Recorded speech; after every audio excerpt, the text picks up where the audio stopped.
We need you, and you know it. We are doomed to lose if we let the people in power continue to create laws that restrict voters. Doomed to lose if we continue to let corporate money into politics.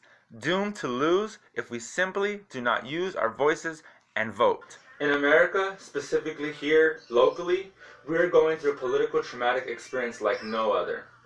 We really need to realize what exactly is at stake here.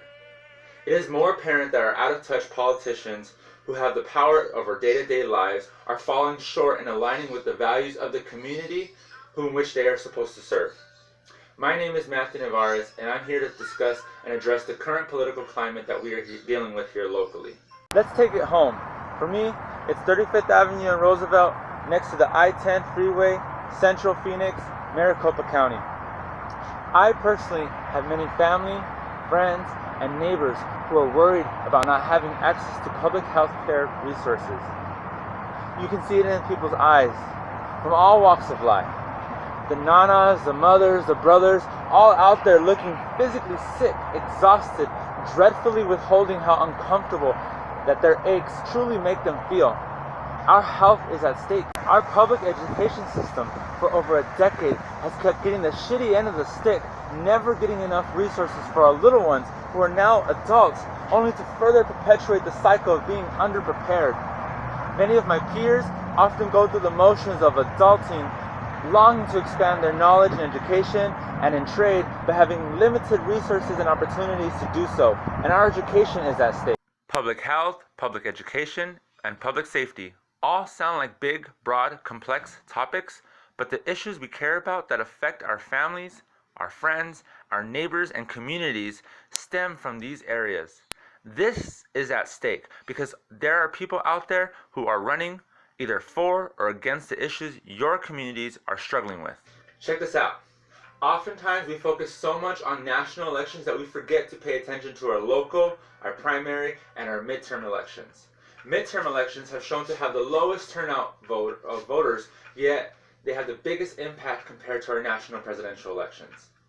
There are groups out there that are purposely strategizing against our voting power by creating new restrictions, redistricting new boundaries called gerrymandering, or even withholding information to suppress our knowledge on our voting rights.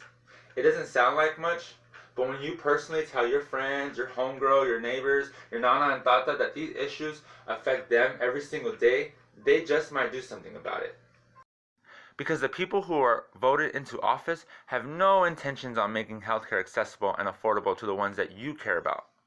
That children will continue to end up going down the school to prison pipeline, while instead of feeding our community colleges with high school students, we are only building more facilities to detain them. And that by not doing anything, people will continue to be locked up unfairly because they can't afford bail, a proper attorney representative, or having the ability to offset those costs and fines. And that the only reason this continues to happen is because the people who are voted into office have no intentions on fixing the broken criminal justice system. I am asking for you to click the Arrive with 5 link and tell me who will you be bringing to the polls on election day, which is November 6, 2018. Taking the pledge to Arrive with 5 means you will do what it takes to make sure that your 5 people get to the polls. It could mean knowing where to get voter registration information, like Googling your local election office is a great way to start, knowing which appropriate website or sources to refer the voters' polling places, and seeking ways to find and understand voter ID rules. We need all of your votes counted. We need you, and you know it. I will be contacting you a week prior to election day to make sure that you and your 5 people are all set. Young People 4 will only use your contact information to further share with you of how to stay involved. Take this as an opportunity to stay connected, share the resources with one another, and most importantly, vote. Stay posted for additional videos to support awareness on voting locally. Your supports, likes, and shares are deeply appreciated. Activate your communities and stay involved. See you later.